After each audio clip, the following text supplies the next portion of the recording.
Christian persecution, मसीहों का सताया जाना।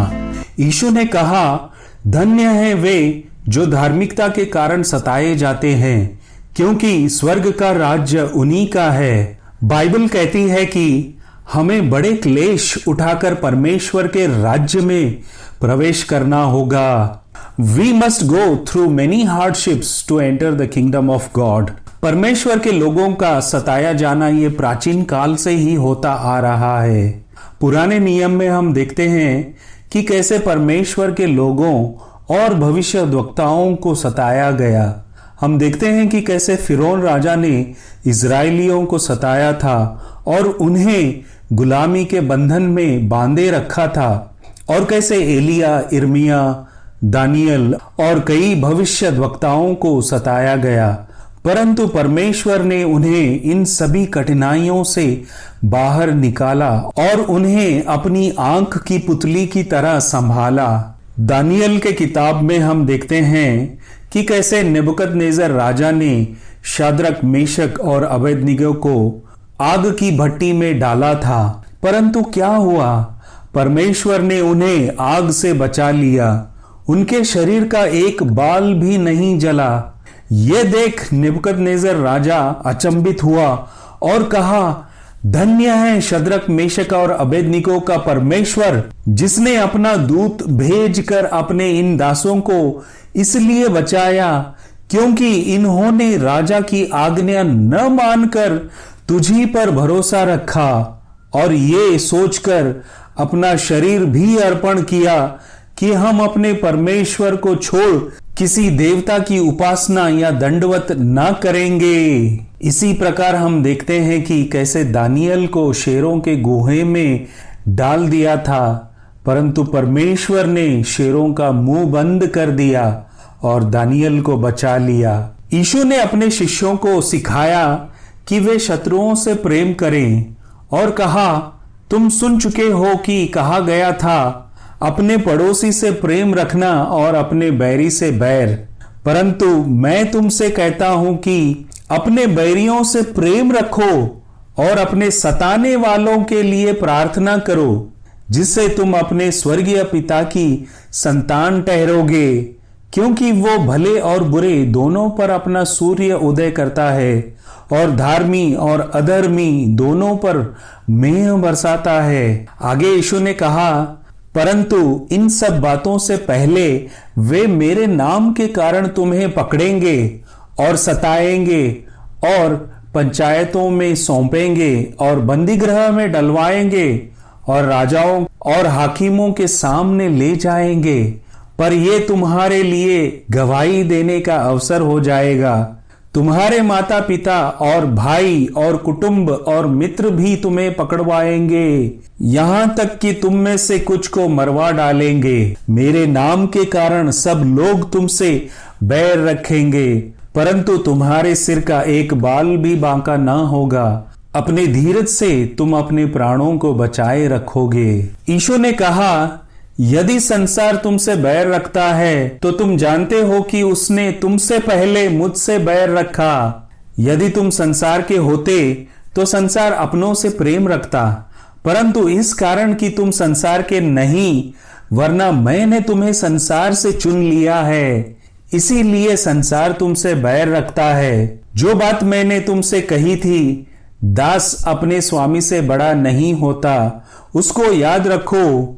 यदि उन्होंने मुझे सताया तो तुम्हें भी सताएंगे, यदि उन्होंने मेरी बात मानी तो तुम्हारी भी मानेंगे, परंतु ये सब कुछ वे मेरे नाम के कारण तुम्हारे साथ करेंगे, क्योंकि वे मेरे भेजने वाले को नहीं जानते। इस कारण यूहन्ना ने कहा, इसी से परमेश्वर की संतान और शैतान की संतान जाने जाते हैं। जो कोई धर्म के काम नहीं करता वो परमेश्वर से नहीं, और न वो जो अपने भाई से प्रेम नहीं रखता। यीशु ने अपने शिष्यों से कहा, मैंने ये बातें तुमसे इसलिए कही है कि तुम्हें मुझ में शांति मिले।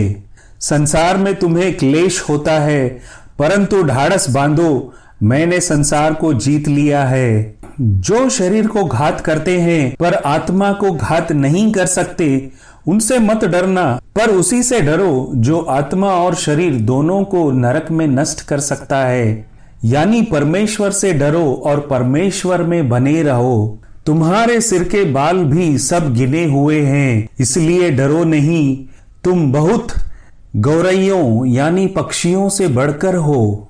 यीशु मसीह ने पहले से ही अपने शिष्यों को बताया कि कैसे उन्हें इस संसार में उपद्रवों यानी परसिक्यूशन का सामना करना पड़ेगा, परंतु यीशु ने उन्हें ये आश्वासन दिया कि तुम इस संसार से डरो नहीं, क्योंकि मैं तुम्हारे साथ हूं। इस कारण पौलुस कहता है, केवल यही नहीं वरना हम क्लेशों में भी घमंड करें, ये जानकर कि क्लेश से धीरज और धीरज से खरा निकलना और खरे निकलने से आशा उत्पन्न होती है। कौन हमको मसीह के प्रेम से अलग करेगा? क्या क्लेश या संकट या उपद्रव या अकाल या नंगाई या जोखिम या तलवार?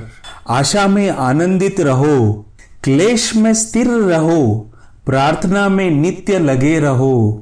वो हमारे सब क्लेशों में शांति देता है, यानी परमेश्वर हमारे सब क्लेशों में शांति देता है, ताकि हम उस शांति के कारण जो परमेश्वर हमें देता है उन्हें भी शांति दे सकें जो किसी प्रकार के क्लेश में हो। पौलुस कहते हैं, अब देखो मैं आत्मा में बंधा हुआ यरूशलेम को जाता हूं और नहीं जानता कि वहां मुझ पर क्या क्या बीतेगा। केवल ये कि पवित्र आत्मा हर नगर में गवाही दे देकर मुझसे कहता है कि बंधन और क्लेश तेरे लिए तैयार है, परंतु मैं अपने प्राण को कुछ नहीं समझता कि उसे प्रिय जानूं, वरना ये कि मैं अपनी दौड़ को और उस सेवा को पूरी करूं जो मैंने परमेश्वर के अनुग्रह के सुसमाचार पर गवाही देने के लिए प्रभु यीशु से पाई है। पौलुस थिस्सलुनीकियों की कलीसिया से कह रहे हैं कि वे उनके विषय में घमंड करते हैं कि कैसे कलीसिया उपद्रव और क्लेश का सामना बड़े धीरज और विश्वास से करते हैं, और कहते हैं कि परमेश्वर न्यायी है, न्याय करना परमेश्वर का काम है और परमेश्वर उन सभी का न्याय करेंगे जो परमेश्वर को नहीं जानते और मसीहों को सताते हैं। ऐतिहासिक रूप से मसीहों का परसिक्यूशन पहली शताब्दी से शुरू हुआ है। क्रिश्चियनिटी के उगम के बाद से ईसाई मिशनरियों, सेवकों और ईसाई धर्म में परिवर्तित लोगों को परसिक्यूशन का निशाना बनाया गया है। कभी कभी अपने विश्वास के लिए लोगों को शहीद तक होना पड़ा। यीशु मसीह के सभी शिष्यों ने अपना बलिदान दे दिया ताकि मसीह का सुसमाचार सारे दुनिया में फैले, लोग सच्चे परमेश्वर को जान ले और अपना ले, ताकि उनको पापों की क्षमा मिले और अनंत काल का जीवन पाएं। रोमन साम्राज्य के दौरान मसीहों को सताया गया, कई मसीहों को जिंदा जलाया गया, कोलोसियम में भूखे शेरों के सामने छोड़ दिया और कई प्रकार के तरीकों से मसीहों को सताया गया और मारा गया। तो भी यीशु मसीह का सुसमाचार कभी नहीं रुका। जितना ज्यादा मसीहों को सताया गया उतना ही मसीह का सुसमाचार बढ़ता गया और लोग यीशु मसीह के विश्वास में बढ़ते गए। इब्रानियों की किताब में इस प्रकार से लिखा है, स्त्रियों ने अपने मरे हुओं को फिर जीवित पाया, कितने तो मार खाते खाते मर गए और छुटकारा न चाहा, इसलिए कि उत्तम पुनरुत्थान के भागी हो। कई एक ठट्टों में उड़ाए जाने और कोड़े खाने, वरना बांधे जाने और कैद में पड़ने के द्वारा परखे गए, पथराव किए गए, आरे से चीरे गए, उनकी परीक्षा की गई, तलवार से मारे गए।